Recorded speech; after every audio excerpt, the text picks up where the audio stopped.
अगर मैं अपनी इमोशंस की बात करूँ कि इमोशंस कैसे होते हैं, तो मैं आपको बिल्कुल साफ-साफ ये बताना चाहता हूँ कि बहुत ज़्यादा डर लगता है।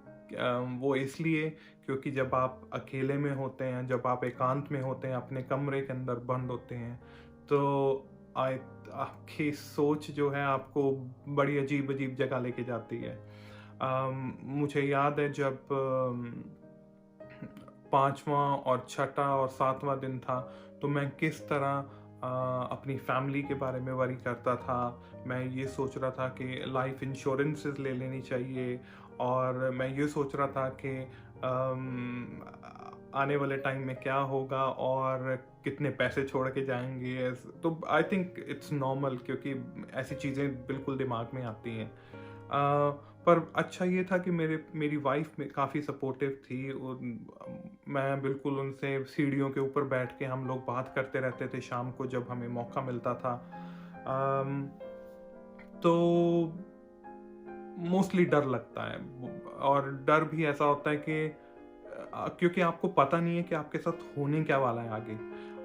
जैसे 8वाँ और 8 से लेके 12वें दिन तक काफ़ी डेंजर ज़ोन माना जाता है कोविड-19 के इन्फेक्शन को। तो इस सिचुएशन में आप कुछ कर नहीं सकते, क्योंकि एक बार अगर आपको कोरोना वायरस की इन्फेक्शन हो गई है, तो आपके हाथ में कुछ नहीं है।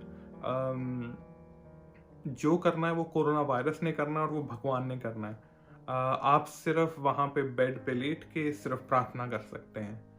अम, तो अगर जितना आप बचाव कर सकें उतना बेटर है। दवाइयों के हिसाब से मैंने कुछ खास दवाई यूज़ नहीं की, मतलब इस्तेमाल नहीं की, क्योंकि दर्द के लिए मैं पैरासिटामोल की गोली ले लेता था, और कभी-कभी दर्द जब ज़्यादा होता था तो मैं पैरासिटामोल के साथ जो कोडीन का मिक्सचर आता है वो ले लेता था। अम, और स्टार्टिंग में जब मुझे 1-2 दिन, दूसरे और तीसरे दिन जब थोड़े से ज़ुकाम के लक्षण आए थे, तो उस टाइम मैंने एंटीहिस्टामिन टैबलेट्स ली थी जो हे फीवर वगैरह के लिए होती हैं, क्योंकि मुझे लगा मुझे ज़ुकाम की प्रॉब्लम है। पर इसके अलावा मैंने कोई और दवाई यूज़ नहीं की। बस मेन चीज़ थी कि अपने आप, अगर खाने में स्वाद नहीं है तो खाना तो एटलीस्ट खाते रहो, और अगर पानी पीना बहुत ज़रूरी है, और वो मैं बिल्कुल उसके ऊपर पूरा ट्राई करता था कि पानी, बॉडी की हाइड्रेशन अच्छी रहे।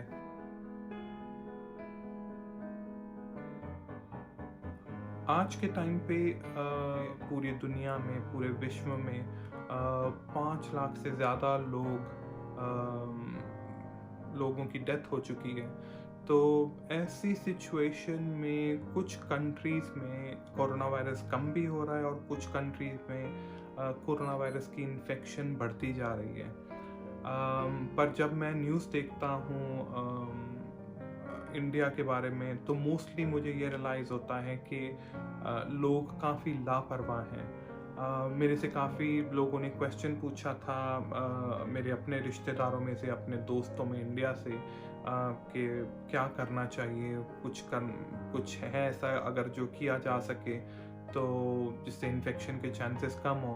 तो सबसे पहले तो मैं ये कहूँगा कि अगर आप बाहर जा रहे हैं, भले लॉकडाउन की सिचुएशन खुल गई है, और अगर आप बाहर जा रहे हैं, तो तभी जाएँ जब ज़रूरत है।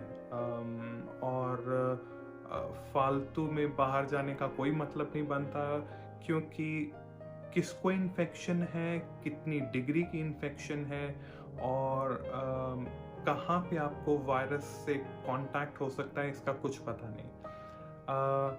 एक और चीज़ जो मैंने ख़ास करके देखी है लोगों के अंदर, वो ये है कि जब लोग बाहर जाते हैं तो कुछ लोग सिर्फ़ कुछ लेडीज़ जो हैं वो सिर्फ़ चुन्नी से ऐसे कर लेती हैं, या कुछ लोग जो मास्क डालते हैं वो बिल्कुल ऐसे मुँह के ऊपर रखते हैं। तो ऐसी सिचुएशन में तो बिल्कुल नाकामयाब रहेगा, क्योंकि आप मास्क डाल रहे हो मुँह को कवर करने के लिए, जबकि इन्फेक्शन के ज़्यादा चांसेस तब हैं, क्योंकि जब वायरस जो है आपके नाक तक पहुंचता है और नाक के पीछे वाले एरिया में जाता है।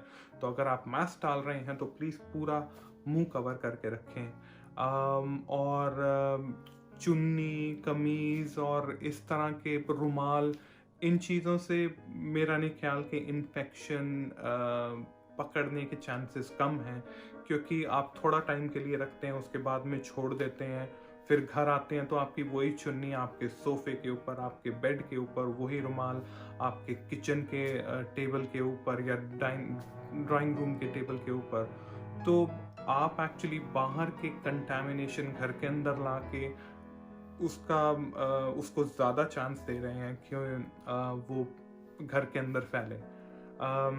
इंटरेस्टिंगली जो कोरोना वायरस की इन्फेक्शन है वो जवान लोगों में काफ़ी उसके चांसेस कम हैं, क्योंकि आई थिंक काफ़ी लोग एसिम्प्टोमेटिक होते हैं, मतलब उनको कोई लक्षण नहीं होते।